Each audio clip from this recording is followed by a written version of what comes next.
everyone. Hello, and welcome back. And welcome to Kirsty Briney's Comfort Zone. I just called us Kirsty Briney. Kirsty Not Briney's Kirsty and Comfort Briney. Zone. We've reached our final form now. We I'm finally Kirsty combined. Briney, and so is she. And together, this is the Comfort Zone. Welcome. But despite the fact that our brains have now merged into one, we're not going to dive into our brain today. No, we have fresh brain. We have a guest. We do have a guest, so you may know this guest from such things as just everything. Like to be honest, the new guest is frustratingly talented and very good at everything. Oh, and you guys. we're already angry about him now. So He's gone. He's let's out. get him Yeah, on. we've changed our mind. We don't want a guest. God damn this guy! Don't want that fresh brain. Get him out of here. It's too fresh. We need our old dirty, rotting brains. But welcome to Comfort Zone, Tom Bates. Hello, it's me, fresh brain Tommy B. Yay! Thank you for that lovely intro, both. It was very nice. Oh, you're very welcome. You feel scared or flattered? Am I scared or flattered, did you say? Yeah. Where on the scale are you? I would say a healthy mix of both. I think being flattered only works if there's an edge of scaredness to it. So I'm like, yes, feeling the perfect balance right now of totally flattered and totally terrified. Oh, Splattered. that's good. I'm splattered. Flared. Totally and utterly splattered. Thank you. Perfect. So a little while ago, you mentioned that you had a dream, and it was a chaotic dream, an adventure, a multi-layered cake of dream cake. Like an onion. It was an oniony dream cake, and it was one of those ones which I was slightly ill. It happened. Do you want me to just dive in, or is this? How do you want me to do it? Do you want me to just dive straight into it? Well, before we jump in, Yeah. like, how do you sleep at night? No, how do you do you normally have dreams, or is this quite a rarity for you? I definitely am a dreamer. I do dream. A lot of the time it's not like crazy. A lot of the time I have dreams where I wake up and I'm like, oh my God, thank God that was a dream because I just destroyed my life. Oh no, you know, jeez. things will happen where it's like Yeah. anxious. Oh my God, Yes. how did I do that? And I'm relieved to be awake. Yeah. But often I don't remember them. Obviously, I think if I'd write them down, I would. But yeah, I wouldn't say like. So what I had was something coming onto this podcast. I was thinking about dreams, you know, and I was like, in my past, I have some dreams that stick out in my head from when I was a kid. Ooh. Like, Yeah. I have like these. I guess they're recurring dreams, but I used to think of them as like finishing dreams because when I was a kid, I would have any old random dream, and then it would always finish with like one or two of the same mini dream. Oh, that's interesting. Yes, I used to get that. No yeah. way, really. So mine were like, I had a pretty boring, well, they were both pretty boring, but like it would be, I'm running around a garden centre. So I'm like maybe 6 years old in these dreams. So I'm running around like a garden centre, and you know, like those sort of flower beds, it's like a wooden like flower bed, little Yeah. thing. It's Yeah, I like know what you mean. Yeah, sectioned off flower bed. But instead of flowers in there's water and sharks. So I'm running between these. Oh my God. There's loads of them, and I'm running between them, and the sharks are like jumping out like that. And then the other one, which I've tried to explain to people before, and no one's quite understood. So I'd be intrigued to know if anyone has something similar, because it sounds bizarre, but like in my dream, I'm looking down through some trees at like a dirt road, and so I'm looking down at it, and on that road are these people who are like meaty balloon people. They're Oh like, my God. they're like inflated, so there's almost like no detail to them, but they've got no hands, they're just like rounded. So they're all these big balloon-like people, and there's maybe like 4 of them in like a square, and between them they're all holding this like frame. So they're all supporting this frame, like a wooden square frame, but the frame is made of incredibly thin wood, and it's the feeling or the sensation of the thin wood touching the meaty balloon hand that literally sends my shivers up my spine, and I don't know what it is. Oh my god, I can imagine. Oh my god, that's so weird. That's so specific. The weirdest thing was I had that dream as a kid, and then when I was maybe 15, I explained it to my mum, and she was like, I have that dream as well. What? Oh my god. And it's the first time I'd spoken to her about it. She used to have that dream when she was a kid. No. So I was like, does this pass through? Is this a genetic dream? That is so That is bizarre. so strange. Isn't it? Yeah, that's so odd. Sorry, so man, love those are my that. two like, you know, they cap off my childhood dreams. Yeah. See, I, for a second, thought I was getting slightly freaked out because my recurring wake-up dream when I was a child was that I was running around a school playground, and that we used to have, in our old school playground, the trees were all in squares, in like raised beds in squares. Oh, right. And like for a second I thought, oh my gosh, he used to have the same dream as me. That's really weird. God. But mine wasn't sharks. Mine was that I would run along and I would trip over, and then I would wake up with like a hypnic jerk, you know, when you like wake yeah. up Yeah. and it's like you've just fallen on your bed. And that would be my little wake up dream. But I did used to think that a shark lived under my bed when I was a child.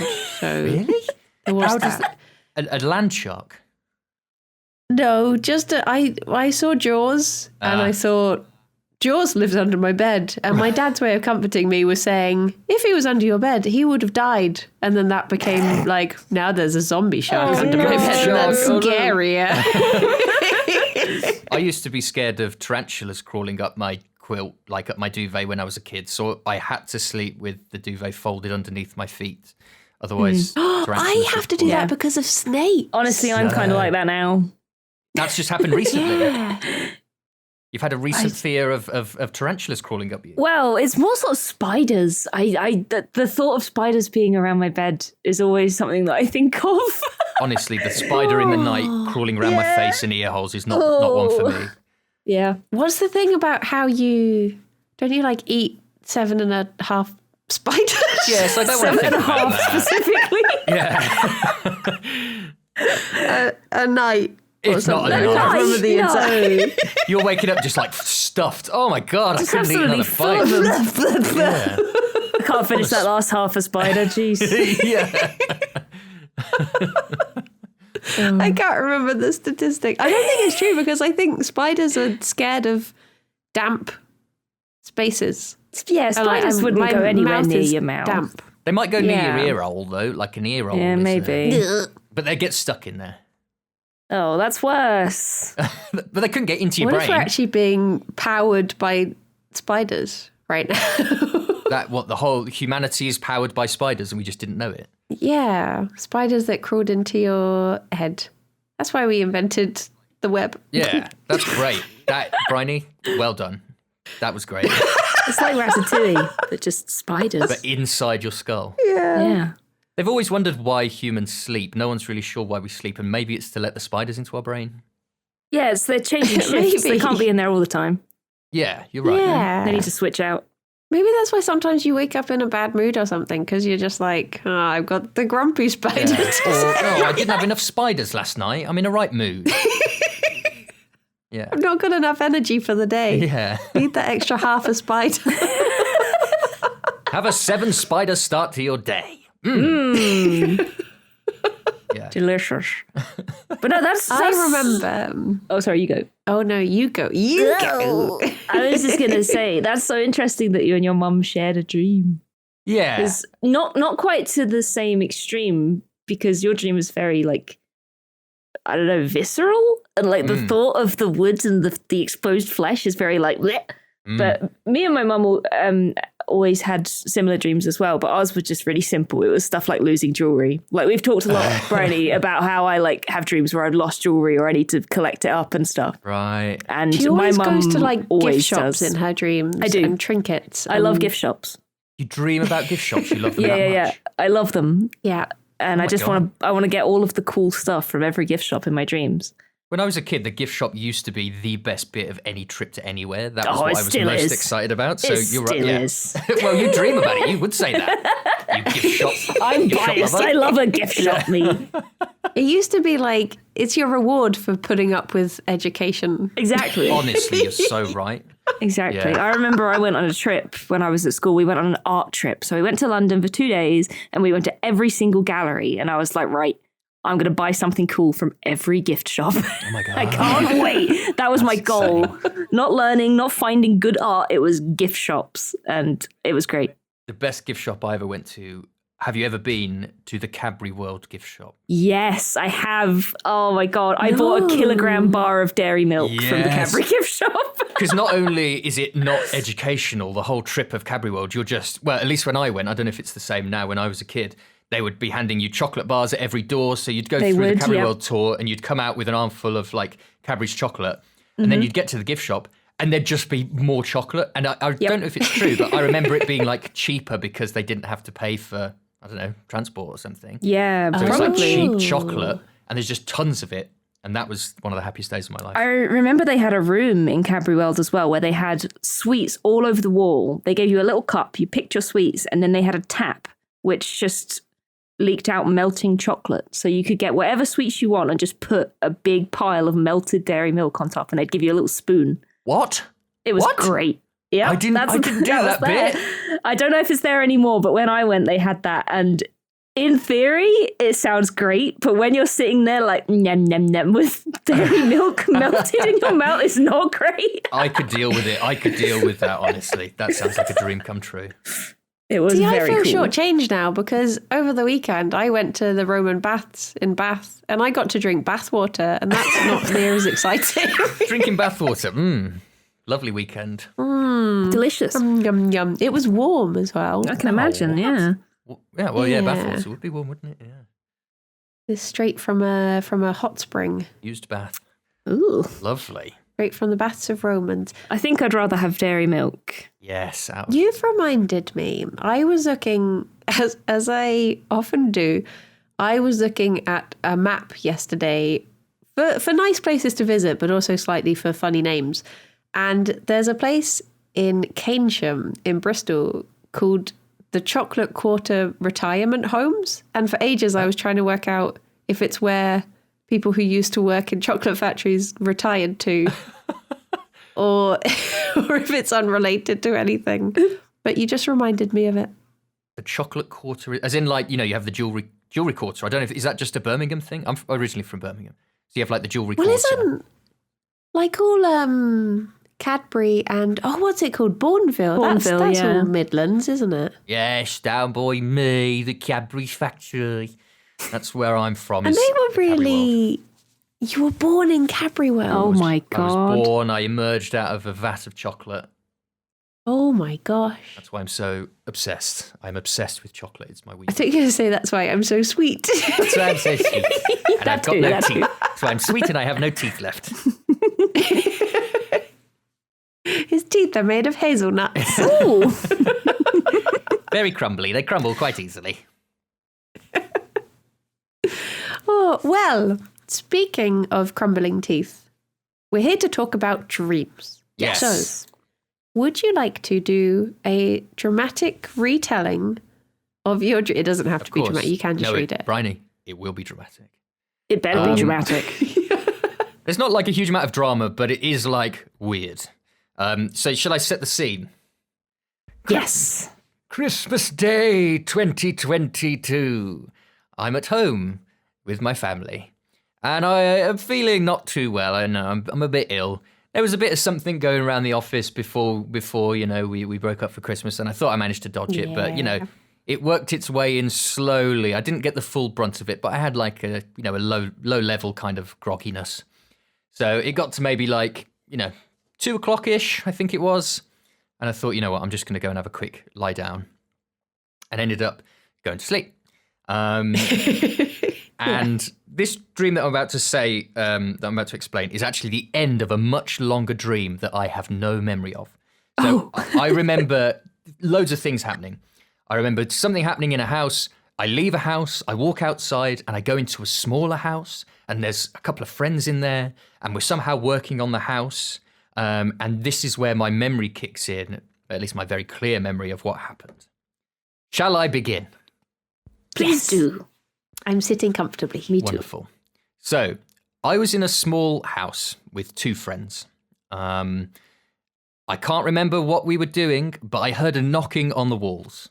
There's a knocking from the walls, and I couldn't figure out where the knocking was coming from because it didn't seem like there was anyone on the other side of the wall that was being knocked. So I could look out and I could see there's no one there. So the knocking is coming from the inside of the walls. I'm like, what's going on? So I go to the front door, and then I turn around and I see a dead stranger lying in the hallway.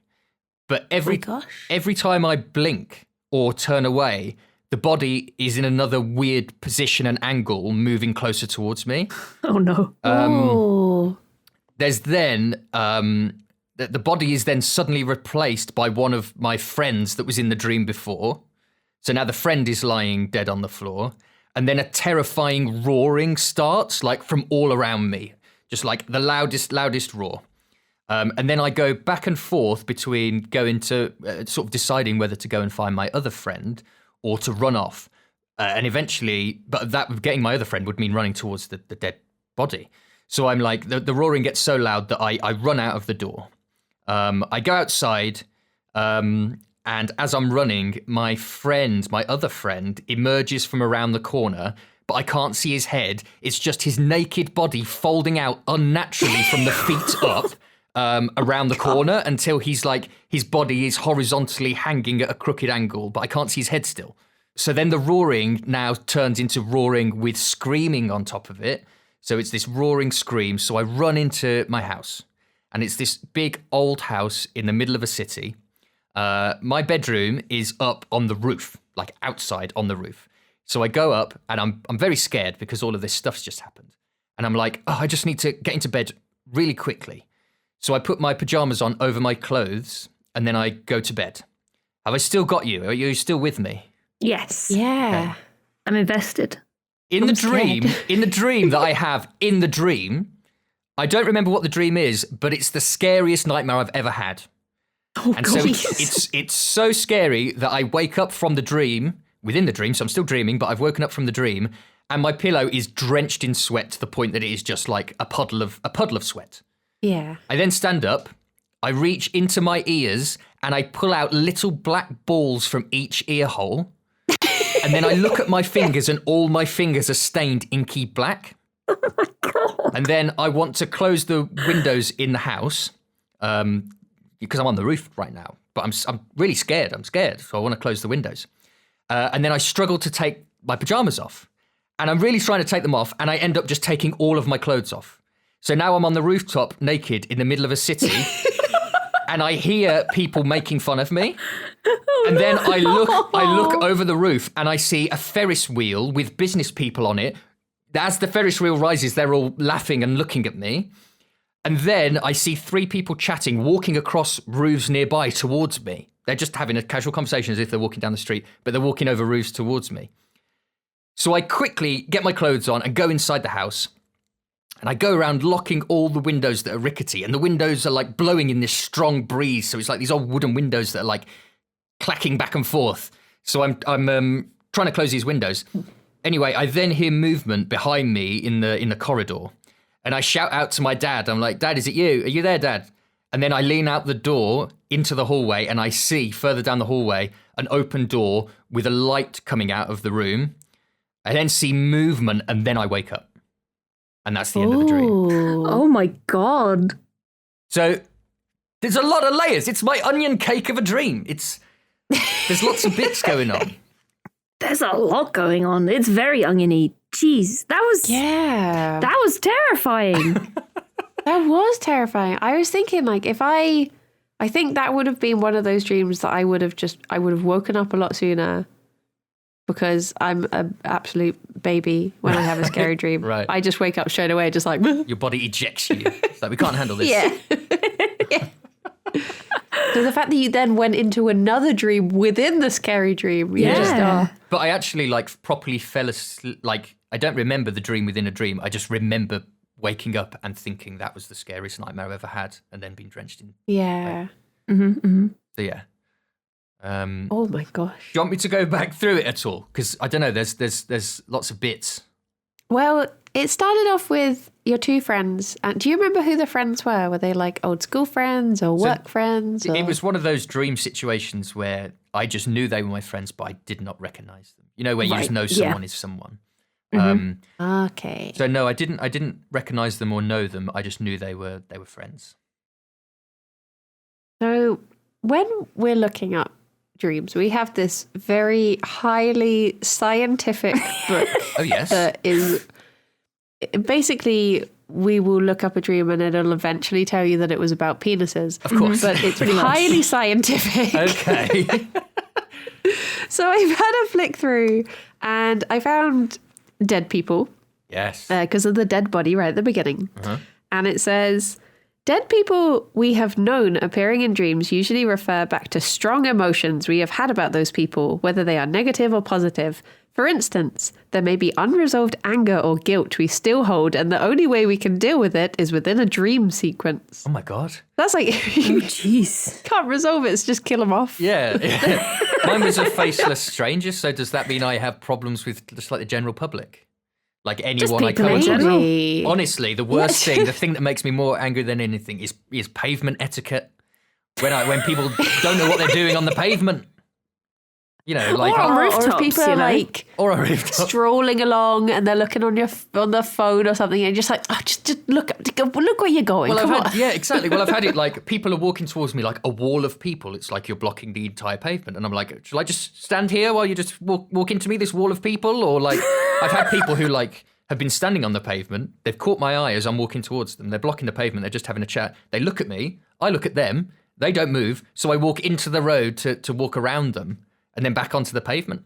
And it's that kind of stuff where I'm like, yes, you've driven me insane. That is unresolved anger with the general public. That's what I think this is. I get that a lot with I used to commute in London quite a bit. Oh, the worst. And people geez. not moving out the way when you were trying to get off of a tube train and just standing there and you're like, where do you expect me to go? Do you expect me to just disperse into I gas and know. float over you? Like, just move out the way and then you can get on the train. People in London are just another breed, I swear. Like, I remember one time I was on a train on the tube and I wasn't ready for it to pull off. And I fell over and I landed on a lady. And instead of it being like, oh gosh, I was like, oh, I'm so sorry. She just didn't say a word. She gave me the biggest stink eye and just sort of went, oh. I was like, okay, I'm sorry. Similar thing happened to me where I was like, it was my first year of uni. I went to uni in London. And I wasn't feeling great, but I didn't know what was going on. And looking back, I think I had swine flu. Remember swine flu? Oh. Yeah. Because I think by the time I got home that night, I was like collapsed on my bathroom floor, like just like shivering, trying to get cold because I was hot. God. So I think I was pretty ill, but I didn't realise I was that ill. I thought, oh, it's just fresh as flu. Everyone's saying they're getting ill. It's fine. And anyway, we'd gone out to see a film or something in Freshers Week, and we were going back on the train, and we were standing on the train by the door, and it was one of those things where where you feel the heat coming on and you get a bit dizzy. So I go to take my jacket off, and I just at that point I basically pass out and fall forward, and my friend catches me and then moves me to a seat. I'm only out for like a second, and then I come to and he sits me down, and the woman who was in the carriage was like, bloody druggies. And I was like, druggie? I've got swine flu.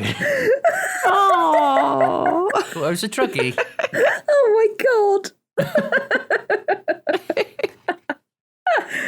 Oh, bloody I'm trying to dragons. look up. I looked up body because I thought about the strange body that your friend had, the headless body. But it's got so many different options that are so weird. Like one of them is an adult's head on an immature body or a child's head on an adult body. Oh my God. Like, what if they have no head? The thing is, it's not That's that they not an necessarily option. had. It was almost like it felt like something was eating it from behind, like his head was being eaten. Was it So like then bent back almost? Yeah, so it's almost like I saw. It's almost like his head was stuck behind the corner, And imagine like something was throwing it into its mouth. It was like I say, from the feet up, it was sort of contorting in a weird, jarring, jittering way. So like the feet, it's almost like imagine a body was standing there with it was leaning back with its head behind a wall, and then the feet rise up in a jittering way, and it just keeps rising, step by step until it's basically horizontal, as if a creature's holding its head in its mouth and it's about to eat it and pull it towards it. It's like that painting. Is it the Kronos eating his son or whatever? Oh, Which yeah, one's it's exactly that? It's exactly like that. Yeah. It's a really good, that's exactly the image, yeah. But there wasn't a hand holding it or anything. It was just like, imagine just the hand like wasn't floating. there. Yeah. Yeah. That's so interesting. The whole dream kind of reminded me. Have you ever like read any of the manga by Junji Ito, like the horror mangas? I've read like a bit. Yeah. This hole was made for me. Like the whole dream just kind of gave off those vibes. Like just constant stuff happening and like bodies contorting in weird ways. And, yeah, you're totally right. Like, it's really cool. But... Like just I can imagine it as just a big like horror segment. Yeah. Super cool.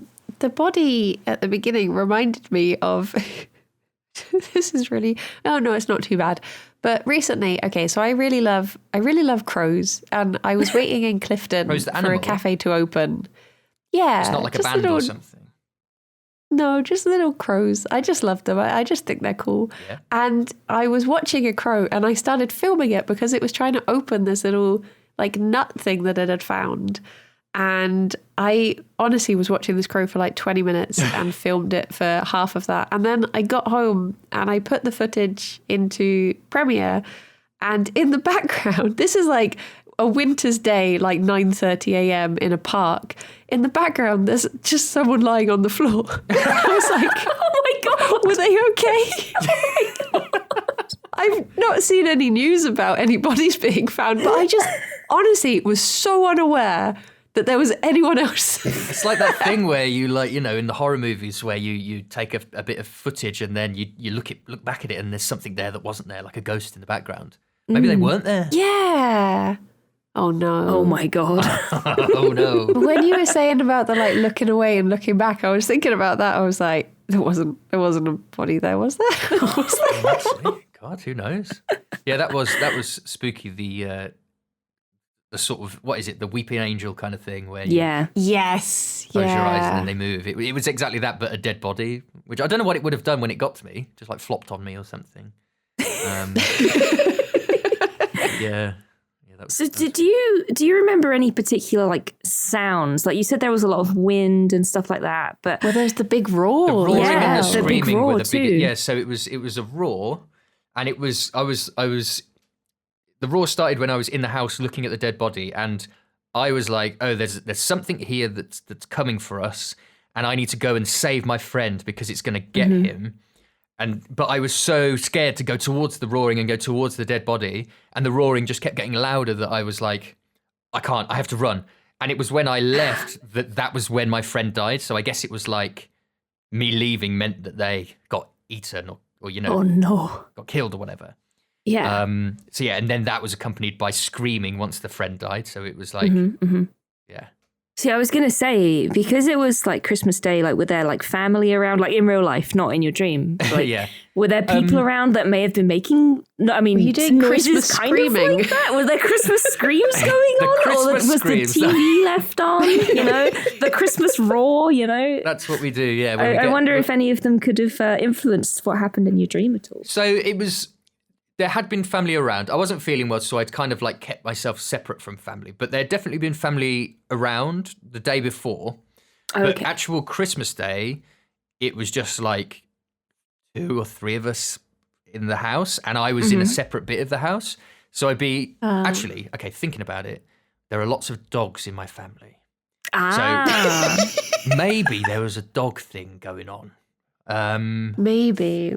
Although one of the dogs is a greyhound, and they don't really make that dog doesn't bark too. Yeah, they're quite quiet, aren't they? Yeah. If it was like a husky or something, I can imagine scream. That would have made a lot more sense.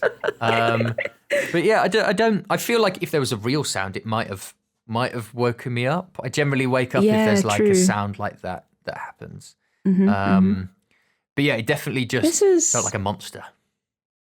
This has reminded me of a time when, this is going back a while, I think it must have just been after the second Lord of the Rings was released. Oh, what a time. And for What a time. Christmas, I got given the CD of the soundtrack. Oh, And I was so ill that I hadn't been able to eat anything. I was so sad because Christmas dinner is like my favorite meal. Yeah. And I was just like, I'm just going to have to go to bed. And I went to bed really feverish, but I was like, I'm going to listen to my CD. And I just remember waking up whilst the CD was still playing and just being terrified because it must have been some sort of like and I was just like tripping balls with fever, just like, what is happening? God. Why am I being attacked? Dogs are attacking. that's it. Well, they're scary. terrifying. Like, terrifying. That was like in Fellowship of the Ring, the big guy who comes out of the mud. He's horrifically scary. Yeah. Oh, Lutz, God, was it? yeah. Yeah, Lutz was definitely one of them. Oh my gosh. Yeah, it's not Yeah. a good fever soundtrack to listen to. It's quite intense. The Battle of Yeah. Helm's Deep with a fever is not what you want. Surprisingly, there's like nothing about noises in the book. I've looked up noise, sound, scream, Is there anything roar. with like a monster? Because that was kind of the feeling, was that there was like a roaring monster or some sort of evil monstrous presence that was going to eat me. A monster. There must be monster in here. Let me have a look. How does the alphabet work? And it was like Moses? yeah, he was in there as well. Yes, forgot to mention him. Yeah, it was sort of like a invisible presence was sort of the vibe I got, even though I was running away from it. Okay, so monster. It says, any monster appearing in a dream is something that we have made larger than life. We have personalized it, so whatever is worrying us appears as a creature. It usually stands for our negative relationship with ourselves and fear of our own emotions and drives. Ooh. Okay.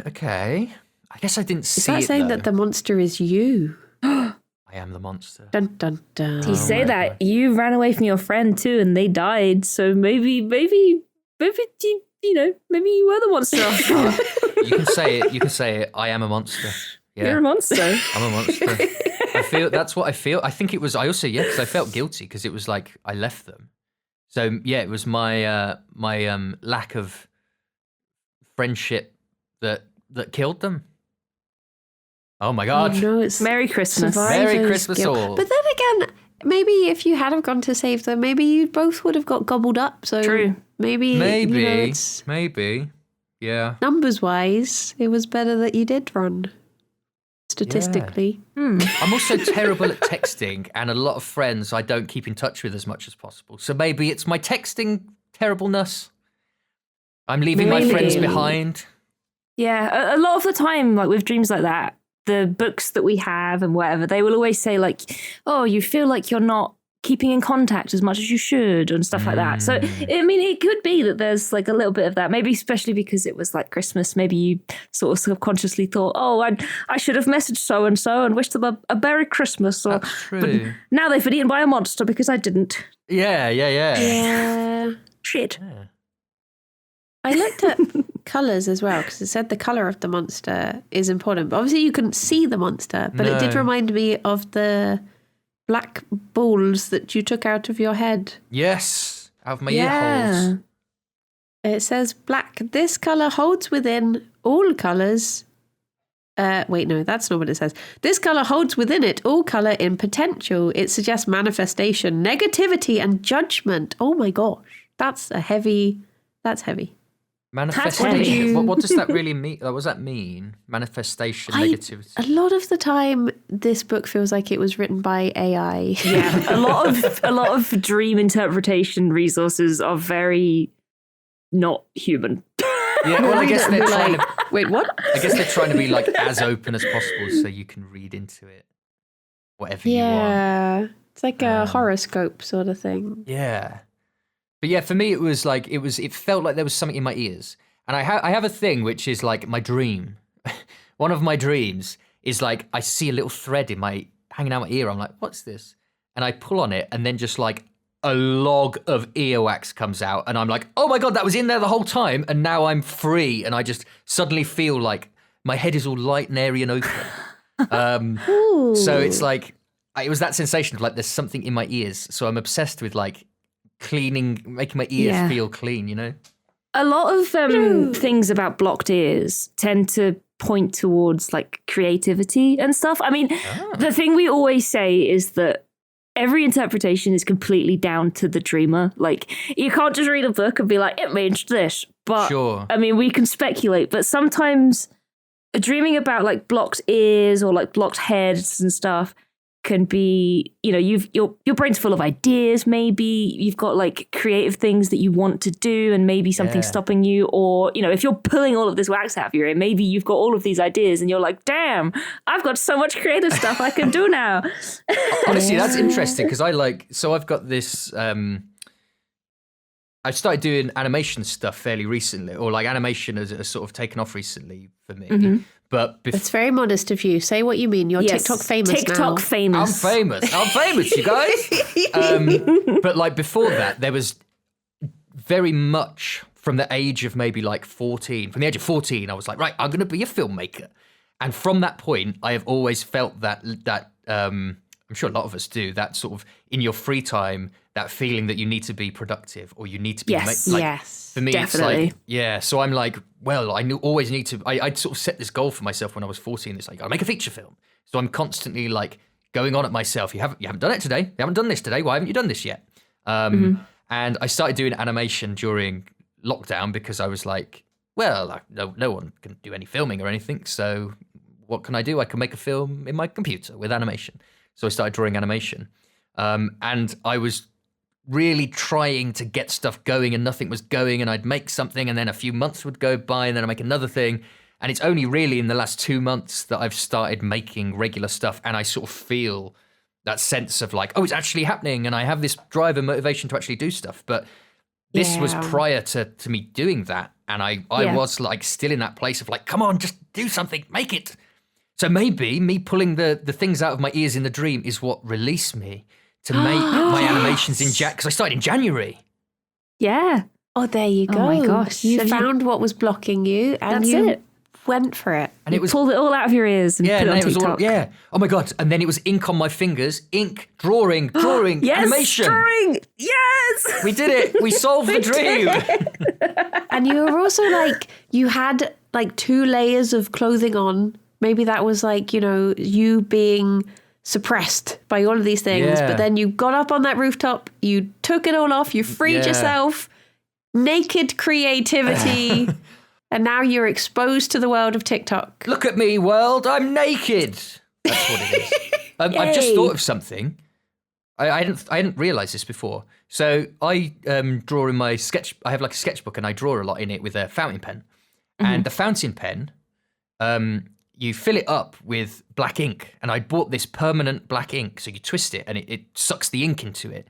But inside the pen, where the black ink goes, there's 2 little ball bearings. Little balls. So there's 2 little inky black balls in the pen, and the ink, I reached for them, and then the ink went all over my hands, which would happen if I grabbed those ball bearings.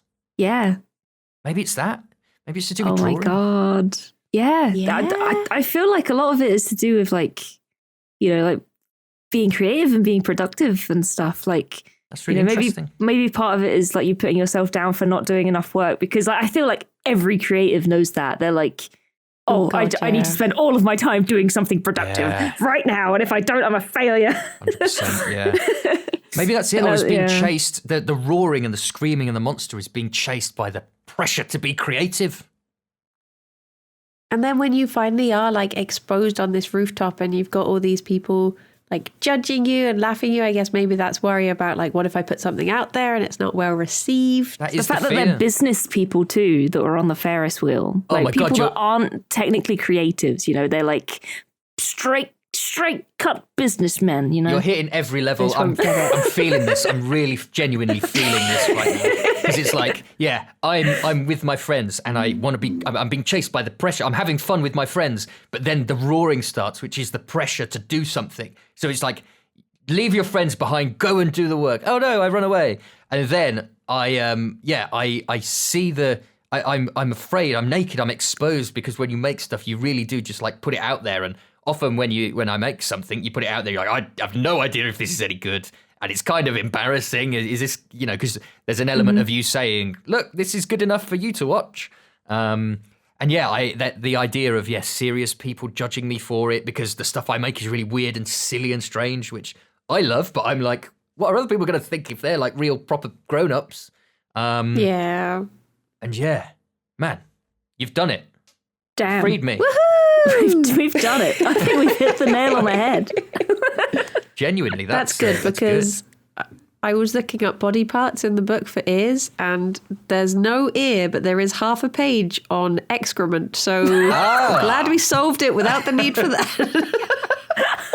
Oh my God. Do you think there's anything to do with like a rickety old house? Because the house definitely wasn't like my home. It wasn't like, when I said I go into my house, I sort of felt that it was my house, but it looked like a sort of old, rickety Victorian, 3 or 4 story house in a city, which isn't where my family house is at all. I don't know if there's anything about like spooky old houses or anything. Well, it says a house nearly always refers to the soul and the way that we build our lives. The different rooms and parts of the house in dreams indicate the various aspects of our personality and experience. So I guess if we're applying that, it would be something like maybe the dusty old house is like routine and not like it's old stuff, it's not new stuff. Whereas if you want to do something new and creative, you want to get rid of that dusty house and move into your modern fancy thing full of not the only good that, stuff. but you said your bedroom was like outside on the roof, right? Yeah, it was. Outside of the rickety old house. Outside of the comfort zone. Yes. Oh, well, there is a section on bedroom here. Oh, and yes. It says, is it something the to do with bedroom- Freud? the bedroom portrays a place of safety where we can relax and be as sensual as we wish. Oh, lovely. Just a little bit penisy, potentially. Just a bit. Yeah, just a little sip. But I guess if the bedroom is supposed to be a place you can relax, but for me, I was like exposed in the bedroom, like I was seen and there were no walls and there were no roof. It was like the whole world could see me in my most intimate place. That makes sense because I guess if it is like that feeling of feeling guilty when you can't relax in your private time, maybe you do feel like it isn't a place to relax. Like, because I used to get that all the time. Like back when I was doing more freelance work, I remember I would sit down and be like, it's my day off. I'm going to play a game. And then I'd load up the game and then I'd be like, I should be looking for work. I'll stop the game now. Yeah, that's so much pressure. Yeah, especially like working from home and stuff as well. Like you said, during lockdown, you did like animation and stuff. Like when you're working from home, you can't really take a day off without thinking, I could just sit down and do work. Well, there's no there's no definition. There isn't, exactly. Yeah, it's really like when you are setting your own deadlines or you're your own motivator, it's very very hard on the old brain to sort of have the sort of free creative spirit and the sort of more productive corporate sort of idea that we have, which is, well, you have to keep doing it and you have to monetize it and you have to make it into something. It can't just be something you do for fun. It has to be like at least for me, it was like a career. You have to move towards a career in that thing. Yeah. I think the fact it was at Christmas as well sort of relates to that a bit, because I personally around Christmas, because you take so much time off to see like family and stuff like that, you do tend to feel a little bit more guilty. Like you're like, it is Christmas, I should take the time off, but also I should do stuff. I can't just sit around and eat chocolate all day, but I probably will. Yeah. I think there is like a big thing with, especially like from a streamer or freelance side of things, when there's no like set guarantee thing that you can do that will equal success. So the only variable that you have, the only resource that you have is time. So you have this feeling of like, I just need to put more time into it because there's nothing else I can put towards it. So and it's also like any time not spent doing that can feel like money not made that could be made, or something not made that should have been made. Because you have to tell yourself to. the tricky thing is you have to convince yourself, because it's true that without the time off, the thing that you make won't be anywhere near as good. If you are working 24/7, it's going to suffer in whatever, especially a creative thing, or, if you're streaming and it's all about presenting yourself to people. If you don't take that time to properly relax, then you're not going to have the energy, or you're not going to be able to put yourself out there in the way that you want. So it's like convincing yourself to switch off is so important. Mm-hmm. Definitely. It's especially difficult, I think, when when like your relaxation computer and your work computer are the same. God. I guess you get that working from home. So you sit down and it's so easy to do I'll just reply to that email now whilst I'm here, or I'll just do that. And like they become so entwined. Yeah, it's why I'm thankful that I do work in the office. I work in the OG's office, and like even just I don't live far away, but even just that short walk between home and the office is enough to break your brain up a bit. Like I always thought, I haven't really. I only worked from home during lockdown, and then even then was fairly quickly back in the office. But I always wondered, if I ever did work from home full time, would I have to do something like go for a 10-minute walk each morning just to have that like signal to my brain? All right, work time starts, and then a little walk at the end or something. I don't know, just some routine to break it up. Because I think not having that separation between especially if it is your work computer and your fun computer, is that what we're calling it? Yeah, fun computer. Yeah, it's hard to make that distinction. Might just get like a little hat. And when it's fun computer, I'll just put the hat on and be like, woohoo! It's fun time! It's party computer now! That'd be good. That'd be real good. It feels nice to have actually like done. I feel like we've had a few episodes now where we've had dreams and then we've just had no idea what it means. So it feels quite, thank you for actually letting us get to the bottom of something. Oh my God, absolutely. Like, it does make sense. It's been so long. You've done it. You can rest on your laurels now. You've solved a dream. You can go another 6 months without solving another dream. You're fine. But yeah, that sort of pressure of creativity is definitely, it is something that I've put on myself from quite a young age. So definitely haven't really thought about it in that way, but for sure that is a pressure. And I guess in a way, like, pressure is an invisible monster. Like, it might not have a form. It's just a feeling that is there. That roar is just the constant voice in your head, like, do work, do stuff, be productive. You're right. My mind is blown. And it's like, so it's almost like, okay, because at the beginning, if you remember, I said I left my house to go to a smaller house with my friends. And when I was spending time with my friends, the monster arrived. And I left my friends to go back into my house. So it's almost like, I go out to spend time with my friends and it's like, no, don't do that. Go back inside. I was forced back in. But does that mean the monster isn't creativity? It's the pressure I put on myself to do that. It's you. It's your brain. I am the monster. That is what you said. I am the monster. You are the monster after all. I told you. Oh my God. I'm the monster. God. It's true. Because I guess there is that certain thing of, like, I guess in the way that it, devoured your friend, I guess if you aren't allowing yourself that time to relax and spend time with friends, I guess that is gobbling them up. Well, there's that thing as well of, like, especially, doing the animations I do now, I do it around my normal job, and it's like, if I go to the pub, maybe I'll have to leave early because I can't do that. Or I can't go out and do things because, well, I've got to go and animate. So it's like, when you're like putting that, or even before doing these current animations, I'd work on stuff and I would, turn down social things to go and work on my projects and stuff in my own time. So there is definitely that thing of, like, it's almost like the way that the pressure I put on myself, it treats friends and doing anything that isn't making the thing, it treats that as, no, stop that, do this other thing. So that's my pressure, the pressure I put on myself, stopping me from interacting with friends. Yeah. Oh, blimey. Woohoo! That's so interesting. I feel so fulfilled now that we've managed to do I feel free. I'm free of the pressure. Well, no, the the pressure's still there, but actually I feel like I have a healthier You're relationship aware with of it it. now. I'm aware That's it. of it, and also I currently am using it in a way that allows me to make stuff consistently, which is fun.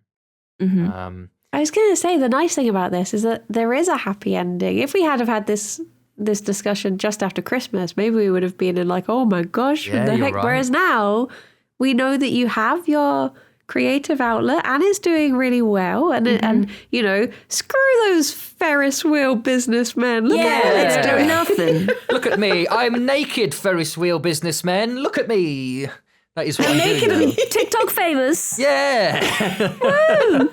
That is, yeah. I'm putting myself out there with my little animations. I'm bearing my creative nakedness to the world. I think that sort of stuff is always like it's such a gamble to show like a new side of yourself, not in the nudity, but in the mind nudity. Yeah. Because I get moments like that where, because obviously like there's a difference between when you've got say like a recorded YouTube video where you can cut some of the weird stuff out, or like back when we started this podcast, I was thinking, oh no, like should I remember when I was editing them, I'd be like, I should take this out. That's a bit too weird. Whereas doing live stuff and having like not editing this anymore, I've become a bit more like the other week I was talking about pissing on rhubarb. I'm just like, it's fine. Maybe someone will find it weird and they'll stop listening. Maybe someone else will be like, hey, me too. You know, I don't mind anymore. I think there's also something to be said with like volume, like creating a lot of stuff or putting a lot of stuff out. It becomes easier to put it out than if it's like one special thing. Because for the longest time, my goal was like make a feature film. And I was like, or make a film of any kind, really. And I'd done it when I was younger, but then I'd started work at Yogs, and then a few years went by before I'd made anything. And suddenly it was like, well, the next thing I make has to be the best thing ever, and it has to represent me in every single way, and it has to be like the best thing I've ever made. And the weird thing was that I could go to work because just I making videos at work, easy, no problem, churning out stuff every day. No problem, no block at all. And then I'd go home and it's like, right, my personal project now. And this is the thing where it's like, oh, well, this is me. This is like my whole identity needs to be summed up in this thing I make. So it needs to be the best thing ever. And that's super crippling to any creativity because you can't come from a starting point of like, this has to be perfect because you'll never make anything. You'll stop yourself before you've even started because it's impossible to make something perfect. Yeah. If you do get that like good first thing, there's like the awkward second album feeling as well. Like, what if it's not as good this time? So Even more pressure. Yeah. Damned if you do. Thing for me that got me making stuff was partly it was switching to animation, which I'd never done before. So there wasn't that expectation in my brain of you need to be a good animator. I knew I was a bad animator. I'd never animated before. So there was no expectation in my head of being good at it. And then also like trying to embrace the idea of being bad at making something. I was like, just make something bad. And in a way, that's the most freeing creative thing you can do is actively try to make something bad. Because then there's no stakes, there's no pressure. Yeah, you just end up having so much more fun with it when you take that approach. And it's like, why do we do this stuff in the first place? It's generally because at some point we were like, this is the funnest thing ever. I want to do this more. And I think, as you become a grown-up and you're like, well, now we have to be serious, so we have to turn this into a real thing. Then that's where that fun side of it gets sort of zapped out of it a little bit. So yeah, trying to be just silly and have fun with it is so good when you can crack that. Yeah, I think like now you've said that just brings like so much more meaning to the businessmen on the Ferris wheel because it's like they're doing it wrong. Like it's meant to be a fun thing, and instead they're in suits. They're sitting on their suits. They should just be enjoying the ride. Like they're not where they are. Yeah, this dream is so good. Oh my god, there's so many oniony layers to it. So many layers. God, yeah. So we got through so much, didn't we? Did we? We did, yeah. Yeah, my ear hole balls, inky fingers, nakedness. I guess the other thing was the windy shuttered windows. But I guess is that the monster still outside, or is that trying to close the windows to my soul? Is that what you were saying? I'm gonna look up. I'll look up wind and window. See if there's anything in there about Yeah. Because I remember it being quite like a horror movie image of, the sort of rickety, thin wooden windows sort of clacking in the breeze. Like a storm or something. I guess it would kind of be something like, trying to protect it. Like if the house was very rickety and stuff, you don't want the wind like damaging it and like destroying this little shell that you have. Yeah. But what does your book say, Bryony? In dreams, the wind symbolizes the intellect. It will depend on the force of the wind how we interpret the dream. For instance, a breeze would suggest gentleness and pleasure. An idea or concept we have is beginning to move us. A gale might indicate a principle we feel passionately about. So it's like you just had such a creative force. It was just banging at the windows, just like, release me!